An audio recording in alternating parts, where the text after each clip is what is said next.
Bonjour, nous sommes toujours au Nasdaq en compagnie de Philippe de Sertine et nous allons parler de la politique monétaire américaine. Certains messages ces derniers jours laissent entendre que les taux américains vont remonter. Il n'y a pas de calendrier précis, mais c'est quelque chose qui semble acté.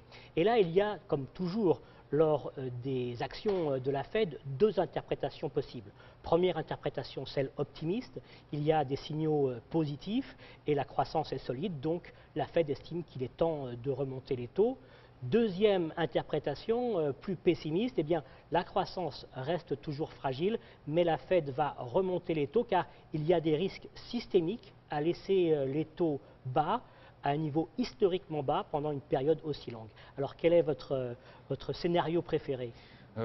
Vraiment, il est difficile de trancher exactement parce que là encore, même lorsque la Fed va augmenter ses taux d'intérêt, et il faudra qu'elle le fasse à un moment donné, ce sera un signal donné à l'ensemble des marchés des taux sur le marché mondial.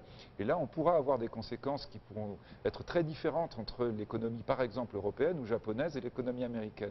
Ce qui est sûr, c'est que la situation que nous connaissons aujourd'hui avec des taux aussi bas est une situation anormale, artificielle. On utilise beaucoup le terme de non conventionnel, mais je crois qu'il faut être vraiment clair, c'est une situation qui ne peut pas durer.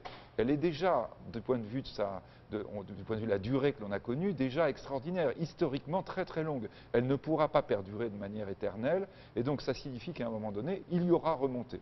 Et le jour où nous allons avoir une remontée des taux, eh bien là, nous pouvons avoir un certain nombre de mécanismes qui s'enclenchent, qui, selon l'hypothèse dans laquelle on se situera, est-ce que nous sommes en croissance suffisamment solide pour l'assumer, ou est-ce que nous sommes dans une croissance artificielle? Ce type de scénario devra peut-être être observé vraiment à la loupe.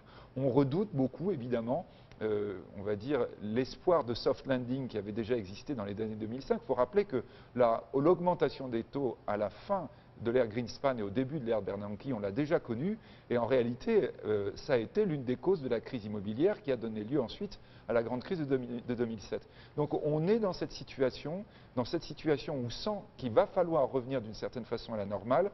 Plus on attend, plus on sait que ce sera compliqué, et lorsque ça va se produire, il est évident que là, la solidité de la croissance sera un des facteurs déterminants pour savoir dans quel scénario on va s'inscrire.